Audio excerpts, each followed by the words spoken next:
Welcome to part 2 of how to play Let It Go, where we're going to be checking out how to play the chorus, melody on its own and chords, and then how to play that fantastic middle 8 section, and we're going to be learning this.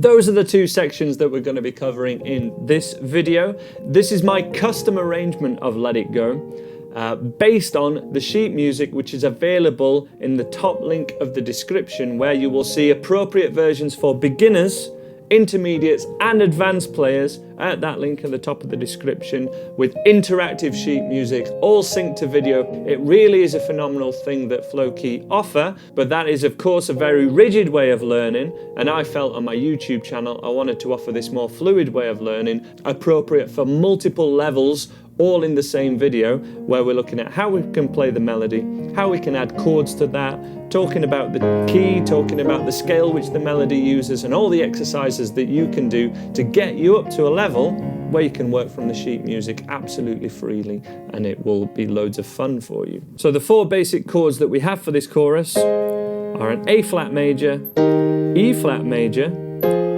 F minor, and D flat major. Now, I would play those as inversions, so we're not going to be using the standard kind of position 1 triad shape. We're going to be using the inversions so that we can keep them more in one position, which is also how the first chorus is played. So if you've done part 1, these are the same chords that we did up here, but they're down here. And we're just going to play 3, 4, first of all. If you can practice that, that also means that when we add the melody,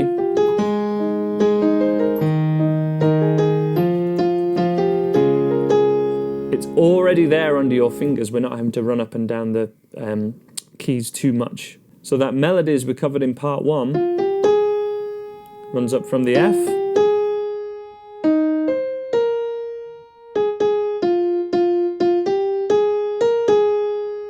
okay, very similar the second time.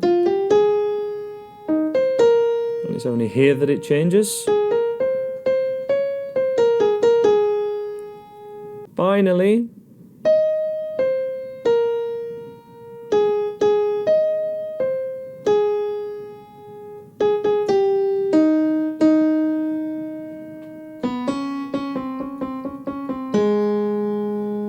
okay. That's that melody, and when we put them together,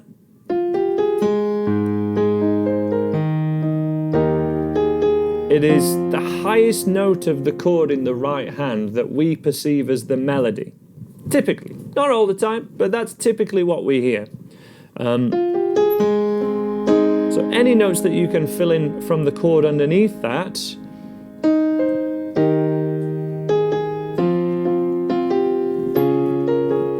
are up to you. They're absolutely up to you. And what this teaches us, which I want to be that, of course you want to learn to play Let It Go, but the crux of this whole tutorial is how much the melody in the right hand plays chord tones, especially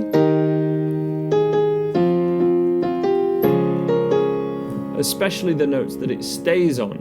So it kind of passes through any other notes from the major scale, but the note that it stays on, let it go. A flat, let it go. B flat, it's a note of the chord that is underneath it, which makes it a perfect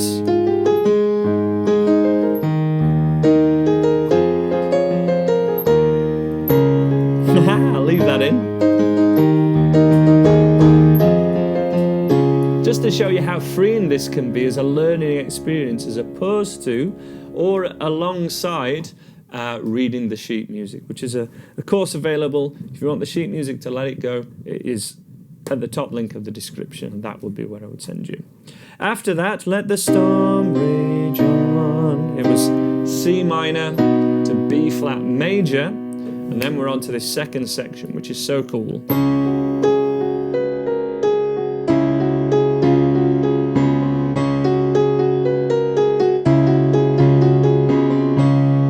Which is when we start to see why this song might be in the key of A flat, and why many other Frozen songs, including Do You Want to Build a Snowman, or the new one from the new movie, which has gone from my head into the unknown, they're actually in the key of E flat. Now, not only that might be perfect keys for the singer's voice, which of course should take precedence, but often when we play faster lines like this, we're actually playing most of the flats, most of the black keys. Okay, and it makes it a lot easier to play because they kind of stick out. Beginners always stick to the key of C and the safety of that. There can be a safety in the black keys too. You can just do one note in the left hand as well.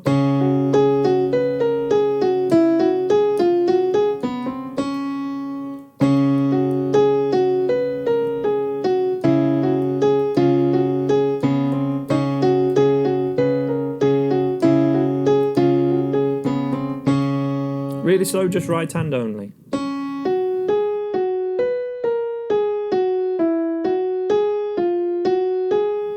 With a pause.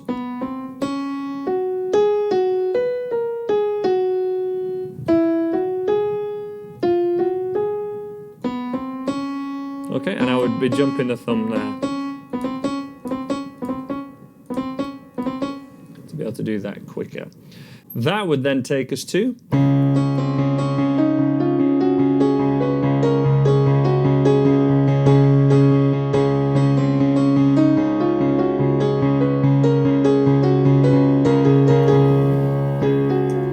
interesting now, it's almost like it's changed key to D flat with the notes that it's using, and when we go to E flat as well, we're going to do the same thing.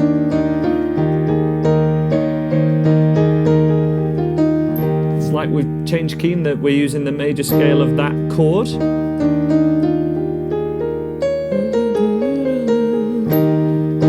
Then after that we have F minor, I'm never going back.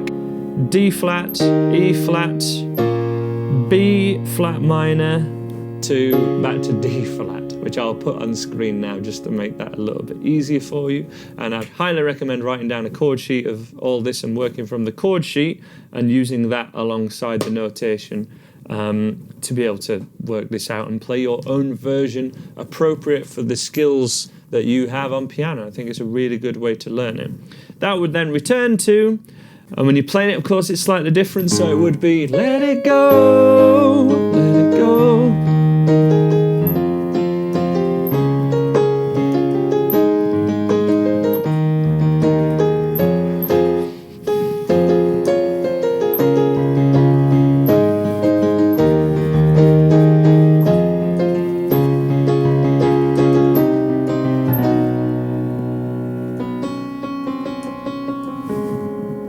Take you to the end of the song. Again, if you want sheet music to this, it's available in the top link in the description. But I really hope that method helps you. We have more Frozen songs on this Andy Piano YouTube channel. You can check out those right now. Please subscribe and let me know what you think to this, what other learning materials I can give to you, and I hope to see you in more Andy Piano tutorials.